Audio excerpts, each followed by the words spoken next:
What's going on, guys? My name's Fat Bento, and today we're going to be talking about Mushin's Tower and why it's the best place for you to catch up with gear in 2021, especially if you like playing solo. Let's jump right into it.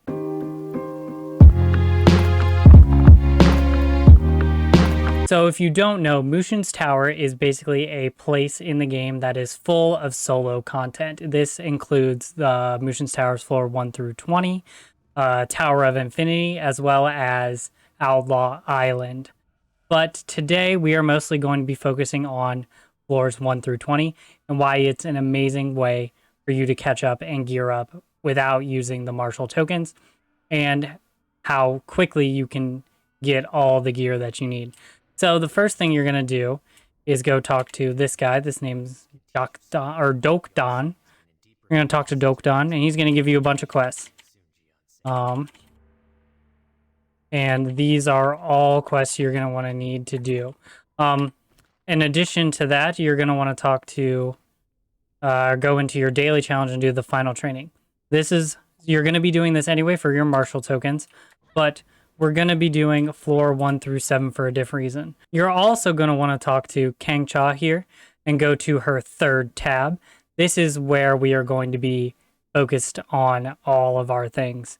But if you scroll all the way down, you're going to want to pick up a Mushin's Tower floor 5 ticket, as well as a 13th floor ticket if you can. I will talk about 13th floor in a little bit, but first we're going to go and do floor 1 through 7. So when you get here, you're going to talk to Podan. He's going to give you a couple quests. And then, like always, you're going to want to go to floor 5 because we bought that ticket. If it's your first time doing floors 1 through 7, which it shouldn't be because in my new player guide, I recommended you do 1 through 7 every day. You won't be able to use the floor 5 ticket, but once you can do that, use it. So like I was saying, floors 1 through 7 are fairly easy, and they're not that bad, and you're always going to get your final training done, so accept that and finish also the monsters and mayhem quest. And then once you're done, you're going to want to talk to Dokdan here, and you're going to want to go through the floor 8. Now, this is actually a fight against Mushin. Mushin's Darkness, I think. One of them. There's like 4 different fights. But if you do this fight, there is a chance that it will drop a chest. This is Mushin's Pain, excuse me. And, he's not that big, 5,500. You just gotta let him beat you up a little bit. And there's a chance that he will drop a chest. But you might have to do this one as well. I'm not 100%. It's been a minute since I've done this. And, same thing. He resists the first couple. Let him grab you. And then you can kill him.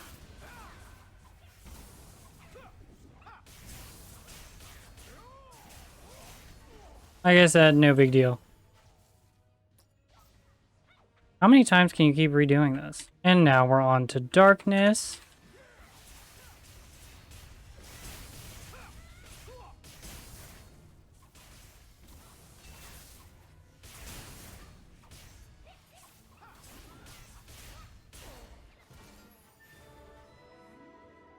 Yep, and if you're cool like me, you'll get this achievement.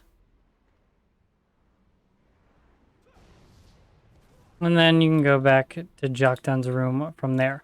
But the only reason we're doing this is actually for this chest right here. It's an RNG chance to drop the Temple of Illuvium Legendary Mystic Badge chest, which is this chest.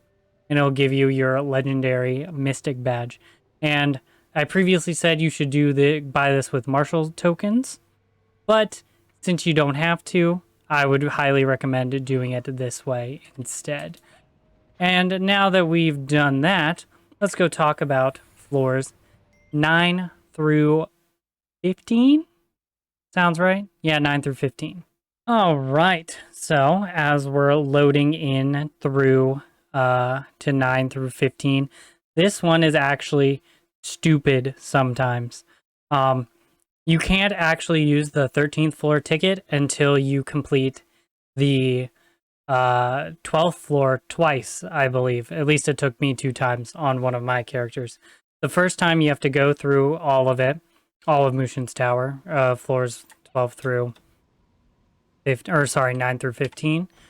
And then the second time, Jokdon, that guy who is at the beginning of this, will give you a quest called Enter the Dragon Pulse, which basically means go through the Dragon Pulse after you defeat floor 12. So, well, you're actually going to get like a little essence from Pythion or whatever the heck his name is. And that'll let you complete that quest. And then you'll be able to use the 13th floor ticket. Kind of dumb, but worth it. Because floors 9 through 15 without the ticket take like 10 minutes. And it's definitely not worth it if you don't have to do it every single time. And nice thing about Ironheart is it's almost, at least whenever I do this, almost guaranteed to be a moonstone. So, free moonstone crystal. And now we're here with Noxun. He's pretty straightforward, but we actually need to defeat him twice. First time's pretty dang easy. If you don't know how to do this, just iframe that, but I didn't. Or CC, it's fine. And, you know, kind of just brain dead DPS.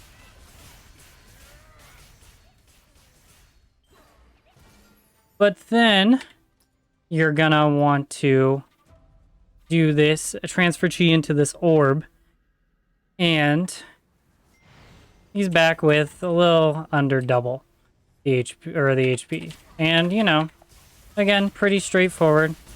You might have to actually learn to avoid things, but that's neither here nor there. So this dungeon we're doing for mostly 2 reasons.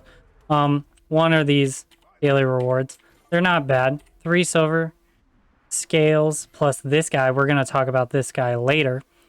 And then, you know, the supply chain chest. Actually, you know, we'll go talk about this now since I need to leave anyway. So, every day you'll get 1 gourd from Noxun, from that daily quest. And there's also an RNG chance for each of the bosses to drop and 1 from 13 to 15. So depending on your luck, it'll take you between 3 and 7 days to do this. But you're going to want to keep doing this every day for a couple of reasons, which I will talk about once we load back and talk to Kachang Kongcha again. Alright, so we're back with Kachang, whatever. This girl. And we're on her 3rd tab, and I told you this is where we're going to be focusing most of our efforts. And here's why. So, you can actually, with 7 of these gourds, purchase this Imperial Accessory Bracelet Ring chest. So, it gives you a choice for 80 gold of 2 earrings and 2 rings, as well as the Sandstorm Temple Bracelet chest. This is this bracelet, and it's one of those things that I told you we need to get as quickly as possible. The way I did it as in my previous guide was to get it with Hellion cores from Jinsore. And, you know, it's still fine. It's a fine method, but this way is going to be a little bit easier. Also because each time you do floors 9 through 12, I believe, or sorry, 9 through 15, I believe 13, 14, and 15 all have an RNG chance to drop this. I've actually gotten it on 2 characters, so it's not super high, but still an RNG chance for this. Alternatively, if you want to do it for 10 days and you get super unlucky, this Mushin's Tower 15 floor supply chest is a decent enough option for 1 gourd. And you can also buy this for a separate reason. And that's because this guy gives you Hellion cores.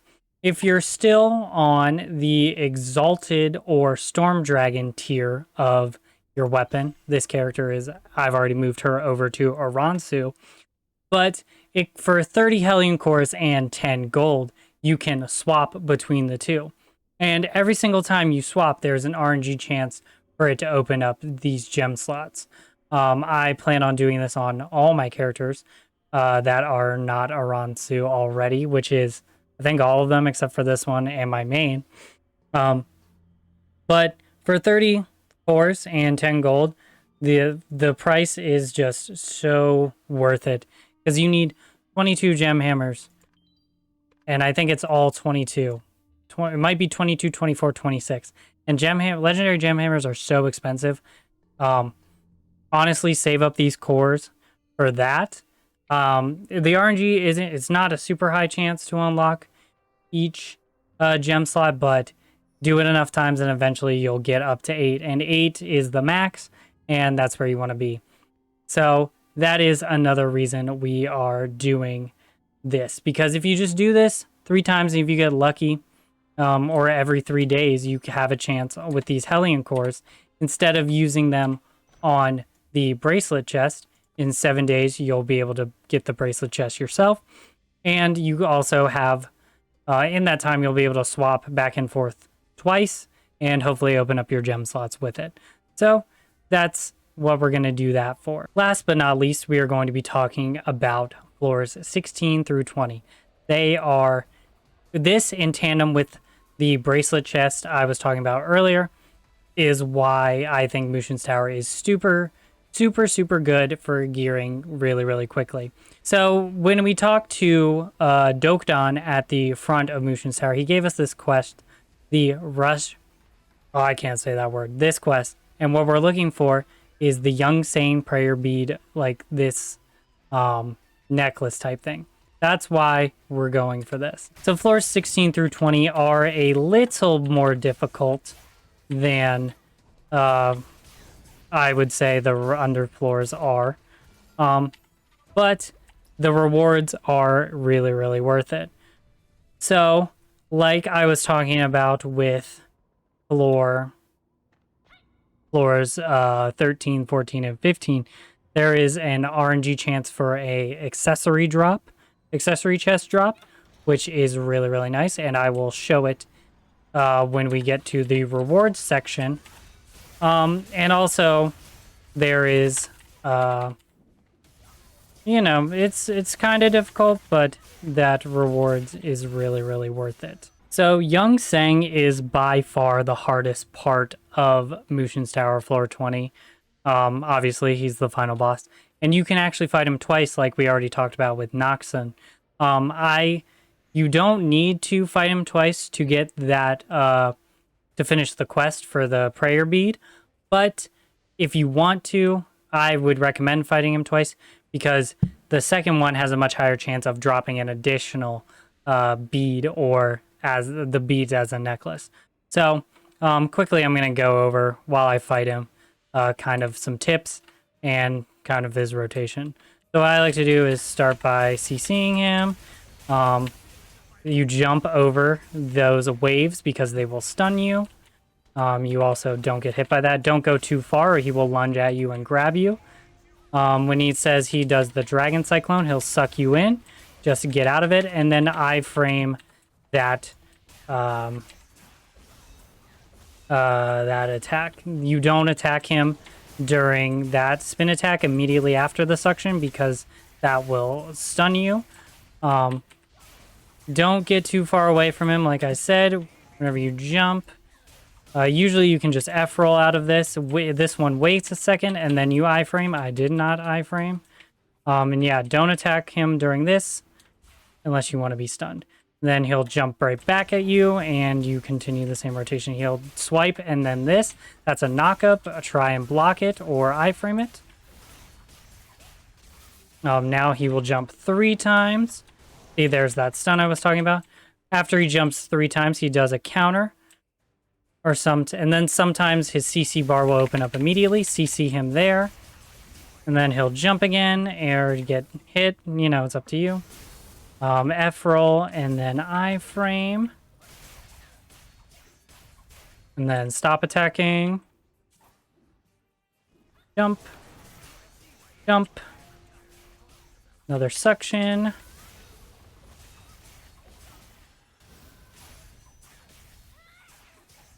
And then the attack that will stun you.